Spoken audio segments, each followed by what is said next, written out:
And even now, like I'm in a hotel, in this room, I didn't even check in yet, and I was already feeling, I have a 1 year old and a 4 year old, almost feeling guilt, Leon. Yeah. Leaving the family behind, understanding I'm only here for a couple of days, understanding Daddy's got to go to work, my wife's a stay-at-home mom, and I just felt bad a little bit, man. Leon, do you have any advice for me, man? Like, should I be feeling Yeah. like this? Well, just call them while you're away and tell them you love them, and they like that. Yeah. No, I told my daughter, I call her every night. She says, Dad, so I'm not going to see you for a couple of days. I'm calling you every night. You're going to still see me. I'm going to say goodnight because that's what I do every night at home. I'm usually the one to tuck her in and give her that, play with her a little bit before, she really goes to bed. But no, man, I love that you were able to do all this while still being a single father. So many people would actually quit, right? But you decided, no, I'm just going to pivot. Where do you get all this grit, resilience from? Is this something that was just kind of embedded in you as a young kid? You had to learn this trial and error? Like, where does it all come from? Well, I that's a good question. It's just I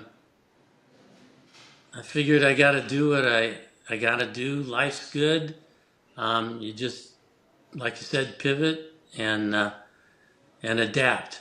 And I'm a happy guy, and I don't, the glass is always half full, not half empty, I love and that. just stay positive. What are three leadership skills that you continue to pour into others that maybe were poured into you and you just want to continue to give back? Well, first of all, the most important thing in life and business is people. Yep. I can't do anything, be successful or achieve my goals unless I have the right people around me. And I had to learn that. It isn't all Yep. me, it's the people you have around it and the quality of the people and the commitment to what you're doing and they believe in it. And Okay. always nurturing and reinforcing them. And they have reinforced me too. So that's people are the most important product. Um, Trying to stay current in ideas and what generational iterations are going through so you can adapt and meet those needs. And then third, just trying to be forthright and honest with what I do, whether it's good or bad, is just be upfront. Is there any leadership skill you had to learn the hard way?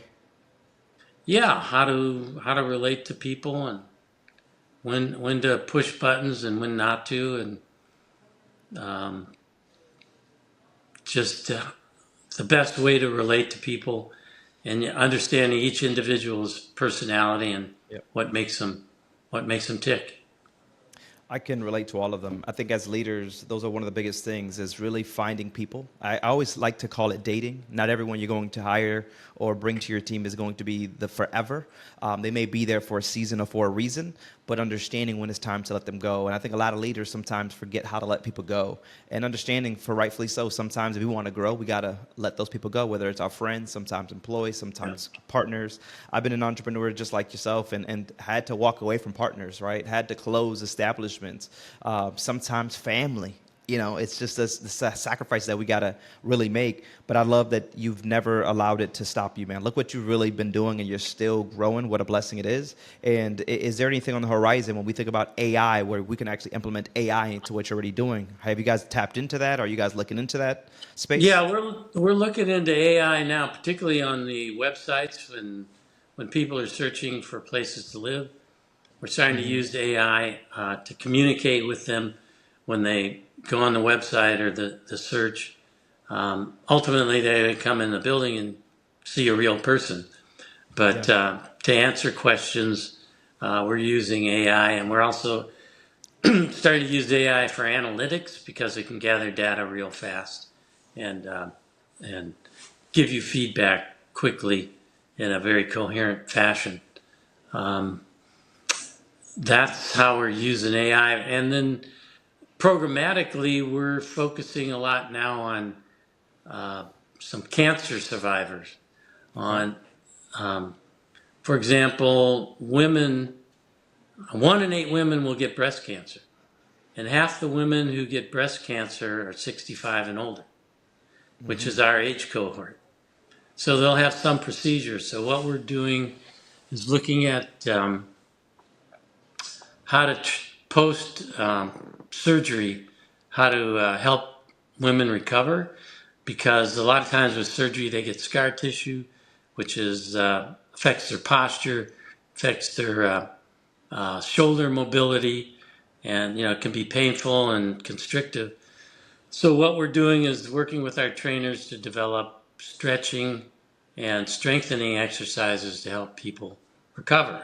And actually 1% of the male population has gets breast cancer too. So we have a few men who suffer from the same issues. So we're always trying to be creative and adaptive, think of new ways to help people stay healthy and relieve pain and keep their mobility.